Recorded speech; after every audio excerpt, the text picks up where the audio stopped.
Well, here we are. Welcome to Thermal Regulation 2, Lesson 2 in a series on thermal regulation. I have subtitled this lesson, Heat Transfer Mechanisms. We're going to talk about how heat can transfer. And of course, our focus animals are important, the dog, cat, and horse. But you'll find out here initially that I'm going to treat it just like almost like a physics course where everybody has to obey the same laws of heat transfer. In one way, animals are very complicated because it's different than having a hot cup of coffee on a table, and you will find out that heat always goes from high to low temperature. So if the coffee's hot, some of the heat's going to transfer into the cup, and if the cup's sitting on the table, then the heat transfers through the table. We'll talk about the mechanisms. But I just wanted to show you a couple things here. I did show you this image, which I just really enjoy totally. I showed it to you in Thermal Regulation 1. And of course, busted. And this was done with an infrared camera on the right here, and I'm looking on this side now of the picture, the right picture. You can see the dog left heat on the couch. There. Wherever it's not this color. Here's the color. I made a square there. That's the color of the couch. That's just ambient temperature, right? If you leave a couch in a room, it's going to tend to have a very stable temperature, and it's going to be very much related to the ambient temperature. Remember, ambient is the temperature of the air that's around an animal or an object. Well, obviously this guy busted his dog because you can see where the heat was. Okay. And then I've just got one other thing to show you. Sometimes you can say, oh, we're talking about thermodynamics. And we're not really going to get into thermodynamics, but thermodynamics is really the study of temperature and how it relates to other energies, other energy forms. But I just thought it was cute, that cat. The first law of thermodynamics is you don't talk about thermodynamics. One last thing I want to say about the dog here in this picture. I'm using a black line there. Look at around the eyes. There's very little hair there, so you're going to get a higher temperature reading around the eyes. And then in that flank region, I'm going to draw a little arrow. The skin is probably the fur, I should say, is very thin, so we're actually getting more of the pure skin, and you can see the regional differences throughout the dog. Okay? Okay, so I'm sure you're taking notes, yes, and pausing it if you have to. Now we're going to talk about the heat transfer mechanisms. Maybe I'll put that in the middle there. There are two categories: sensible heat transfer mechanisms, and then insensible heat transfer mechanisms. The insensible is sometimes called latent. Okay, so let me explain sensible versus insensible. If heat is transferred by a sensible mechanism, what that means is that it can be measured with a thermometer, the whole transfer. You can sense it in a sense, right? With a thermometer, you can say, oh, look at the thermometer is increasing or decreasing in the readout. Insensible means at the moment of that transfer, the temperature doesn't change. And I've got some graphs to show this, but that's kind of a little hard to digest, isn't it? When heat transfers by insensible mechanism, at the moment of the transfer, before and after, the temperature doesn't change. So pay attention. Okay, so here we go. Sensible transfer mechanism number one, conduction. Now, you should know that behind conduction, I've got a plus/minus. That's going to be my way of saying if you see a plus, that means an animal can gain heat by that mechanism. If you see a minus, that means the animal can lose heat by that mechanism. So, conduction, you can gain heat, you can lose heat. And basically, we're going to do these later too, but conduction is heat flow through solid objects. If your bare feet is on a floor, your feet are going to be warmer than the floor, usually, not always. But if that's the case, then you're going to lose heat to the floor. I'm putting it in human terms now. But if the floor was heated, like electrical wires down their resistance, you can have heated floors. You might have heat gain, the floor giving you heat, or a dog. Excuse me. Okay, another sensible mechanism, convection. Convection is something is flowing. Okay, that's the key here. You got to remember what's going on. Conduction, heat flow through solid objects, but there's nothing materially flowing. Okay, standing barefoot on a floor is a good example. Convection, something is moving. It could be the wind outside, could be the wind inside, or I guess we'd call it a draft inside, wouldn't we? Or it could be blood flowing. Or it could be antifreeze in our car's radiator. Okay, and an animal or an object can gain heat by convection and also lose. Not simultaneously. You're either gaining or losing, or there's no change, but it's possible to have gain or loss. Then I've labeled this thermal radiation. Sometimes in books you'll see it called radiation. Well, sometimes I think students will say, oh, radiation, like, the radioactive material you hear about sometimes being found or whatever. But I want to talk about thermal radiation. And the best example is when you're standing outside and it's a sunny day and you're absorbing thermal energy, thermal heat, thermal radiation. Okay, it's actually electromagnetic waves. We'll talk about it. But lo and behold, obviously you can gain heat from the sun, but the sun doesn't have to be involved. You could be standing next to a warm wall and it could be radiating heat towards you. So you can gain heat, or an animal can, or you can lose heat. If your body is warmer than like a cold wall that you're standing by, you will be radiating heat to that wall. Maybe it won't be a major amount, but you're still radiating heat to the wall. Remember, temperature always, or heat always flows from high temperature to low temperature. Okay, now we're on to the insensible mechanisms. And please note, there's one, evaporation, and look at, we only have a minus. And the minus means, gee, an animal or an object can lose heat by evaporation. There's no plus there, so you can't gain heat by evaporation.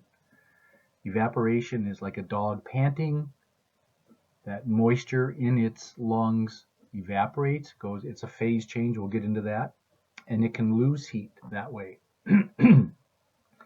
And at the time of the phase change, there's no temperature change, so that's why it's called insensible or latent. Now, the ones on the screen right now, those four mechanisms, conduction, convection, thermal radiation, and evaporation, are the four that really affect our animals to the largest extent, and we'll talk about it. But I have to show you the fifth mechanism just for completeness, and I put it under here, under insensible, because condensation is just the exact opposite of evaporation. Evaporation is going from a liquid to a vapor, water, but condensation is where vapor goes to a liquid. And if that's happening, then that object where the water is forming is gaining heat.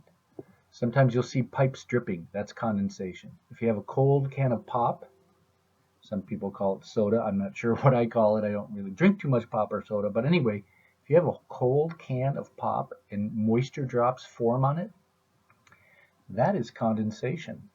And that means the can of pop is warming up faster because of the condensation. So before I give you a little more information on each of those heat transfer mechanisms, I showed you this illustration in the first lesson on thermal regulation, but I just want to point out a few more things on it. Let's start up here on the top of the neck. Evaporation of sweat. Of course, horses are great sweaters, and that's a phase change, right? So that's evaporation, and you can only lose heat that way. Solar radiation, the sun, I called it thermal radiation, right? Then you have radiation from the body going to some place. Could be trees, it could be some other objects, another horse perhaps. All depends on the temperature. Convection, in this case, this is called natural convection. When a warm air rises. Remember convection, something's flowing. Direct conduction. Well, I'm not sure if this is the best illustration, but if the horse was swimming in water, you could have direct conduction. If it was still water, we're going to get into that. Because remember, conduction is heat flow through solid objects. So this one's a little bit dubious, but if the air was still, you could have conduction to the air. Muscles make a lot of heat, okay? So then here they're talking about muscle blood flow. That's what the BF is. Blood flow, something's flowing, so you call it convection. It can take heat away from the muscles, put it to different parts of the body. I guess I'll do this one right now. Skin blood flow, right? Blood flowing, it's convection. You can move heat around that way. We'll talk about what animals can do. They can send more blood to the surface, so then there's more chance of heat loss to the environment. Reflected solar radiation. Yes, the solar radiation can be direct like this onto the horse, or it can reflect off surfaces. It could be the ground, it could be a barn it's standing by. Now this horse looks like it's moving, but if it was, and every time it touches the ground, there can be some conduction here. And the heat flows just depending on temperature differentials. Now here they're talking about the ground is probably warmer than the horse in this example, and you get some thermal radiation going to the horse, or at least going up away from the ground. And then respiratory loss here, remember that's evaporation. And so really you have evaporation of sweat and then evaporation of moisture from the lungs. And you should know that they only lose water this way, whereas up here they lose water and ions. Okay, now in this diagram, we're talking about a house. And you should realize that when heat flows, whether you're talking about a house or a cow or a dog, horse, all these things are the same.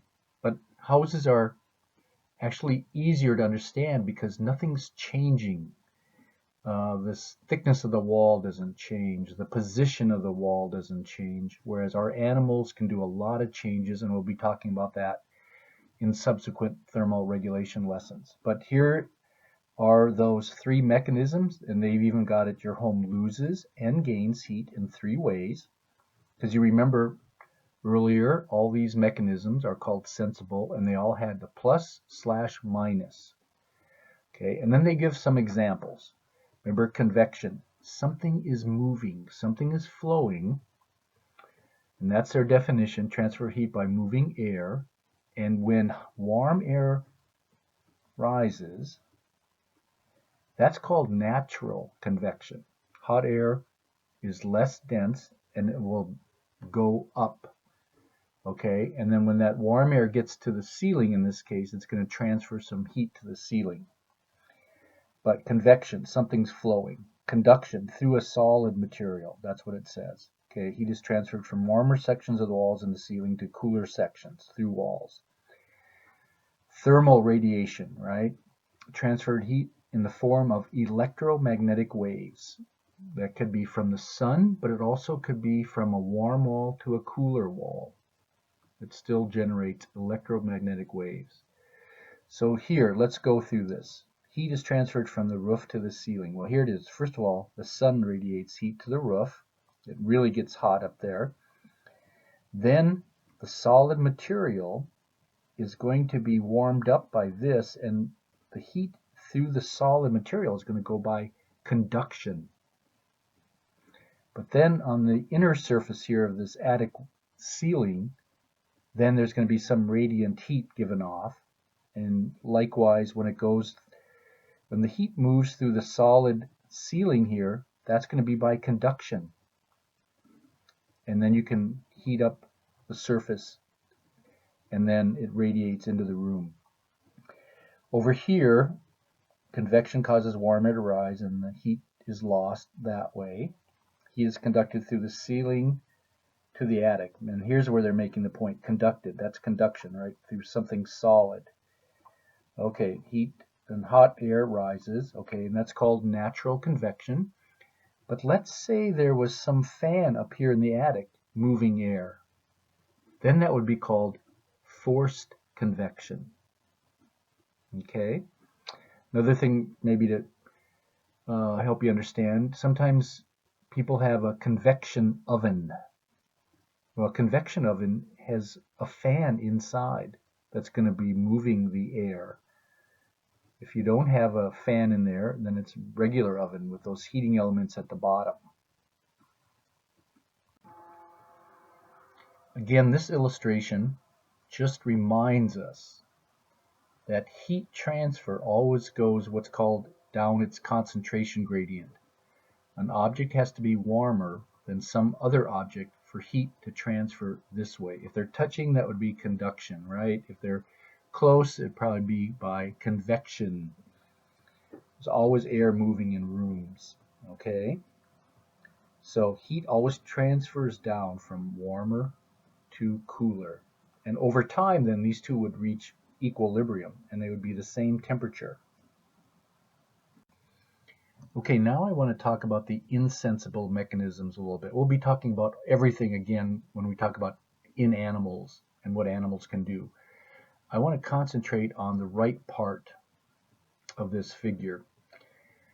You know, condensation is where you have water vapor doing a phase change into liquid. Water to liquid.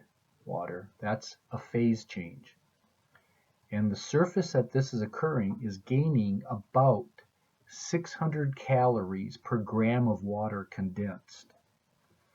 Okay, but what's more important for our animals is evaporation. So that means sweat or respiratory water is changing into water vapor, and it's using 600 calories of energy, and that's called the heat of evaporation. Okay, so it's about 600 calories that are used for every gram of water that evaporates. And so in the red here, down here, you got to remember heat energy is absorbed. It's going to take heat energy from the surface that's evaporating. Okay, but now remember the phase change. If you measured this water here and measured the temperature, I should say, of the water, and the temperature of the water vapor, there would be no change in the temperature. That's why it's called insensible heat transfer mechanism. Okay, here's another illustration that shows you, we'll say it's water that's going from a solid to a liquid, then a gas. Okay, now I'll explain this a little bit. We're not really doing physics too much, but when you go from a solid, let's say solid water, to liquid water, that's the energy that it takes to do that at that moment. It's called latent heat of fusion. Let me explain the axes. The x-axis here is you're adding calories to the system, and then you're measuring temperature. So we start out here when it's solid. Let's say the water is solid, so it's ice. Well, you know, ice can change temperature. But then when it does melt, goes from a solid to a liquid, the temperature doesn't change, right, over here, because it's doing a phase change. The energy is still increasing. You're still adding heat, but the temperature that you would measure with a probe isn't changing during that phase change. So here's the phase change. Now we've got liquid. Now we're going to be adding more heat, and the temperature goes up. But then once we change the liquid to a gas, we have that latent heat of vaporization. That means at the moment of the phase change, you can't measure temperature difference over here. Temperature is the same. Then the gas, then if you keep adding more heat, then will go up in temperature. So that's why it's called insensible heat transfer mechanism, and especially for our animals, we're doing this a lot, right? Liquid to gas. And I'll give you a little heads up. In hot environments, this is the most important heat transfer mechanism for our dog, cats, and horses, right here. Liquid to a gas. And you know, horses sweat great, and they breathe, and they can lose moisture through the respiratory tract. And then dogs and cats, especially dogs, are great panters, and they do this from their respiratory tree, liquid to a gas. It's using about 600 calories for every gram of water that's evaporated. Very good chart. Pause, digest, take notes. And finally, here's the list of illustrations I used. See you next time.